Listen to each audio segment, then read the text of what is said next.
जी बिल्कुल, ये कहानी गांव के एक पुराने सुनसान बंगले के कोने से आती है।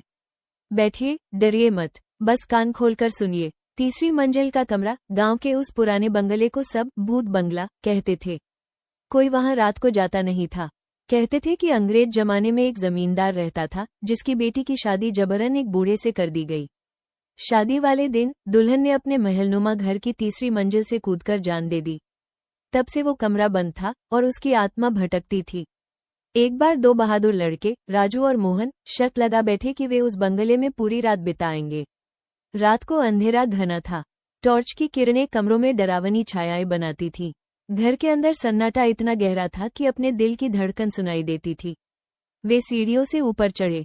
पहली मंजिल, फिर दूसरी, सब कुछ शांत था। जैसे ही वे तीसरी मंजिल पर पहुंचे, ठंडी हवा का एक झोंका आया और सामने वाला दरवाजा, जो बंद था, धीरे से चरचराते हुए खुल गया। वही कमरा था। अंदर कोई नहीं था, बस एक पुराना शीशा और एक टूटी चारपाई पड़ी थी। दोनों ने हिम्मत बांधी और अंदर बैठ गए। आधी रात बीत गई वाला था कि शीशे में उसे एक झलक दिखाई दी। उसके पीछे एक युवा लड़की खड़ी थी, सफेद लहंगे में, गहनों से लदी हुई, पर उसका चेहरा धुंधला था। वो मुस्कुरा रही थी, लेकिन उसकी आंखों में एक गहरा दर्द और गुस्सा था। राजू की सांसें थम गईं। उसने मोहन को धक्का दिया। मोहन ने भी शीशे में देखा और दोनों की रूह कांप उठी। लड़की ने धीरे से अचानक दूर से मंद मंद बांसुरी की आवाज आने लगी। वो आवाज बिल्कुल उस कमरे से आ रही थी जहां वे बैठे थे। बांसुरी की धुन उदास थी, रुलाने वाली। दोनों के पैर जमीन में गड़ गए।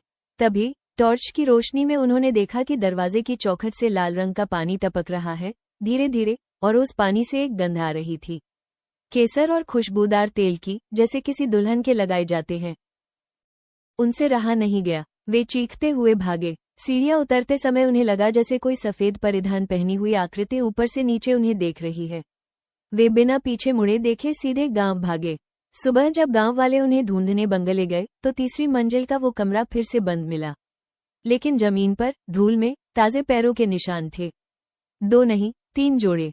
एक जोड़ा छोटे छोटे पैरों का, जैसे किसी लड़की के पैरों के निशान, जो कमरे से शुरू होकर सीढ़ियों तक जाते थे और फिर अचानक गायब हो जाते थे। और आज भी कहते हैं, कभी कभार अमावस्या की रात को उस बंगले की तीसरी मंजिल की खिड़की से एक दुल्हन दिखाई देती है, जो बांसुरी बजाती हुई नीचे सड़क पर आते जाते लोगों को देखती रहती है। और अगर कोई अकेला पुरुष नजर आ जाए तो वो मुस्कुराती है और धीरे धीरे गायब हो जाती है। चेतावनी, अगली अमावस्या की रात अकेले बाहर मत निकलना। कहीं ऐसा न हो कि तुम्हें भी केसर और तेल की खुशबू महसूस होने लगे।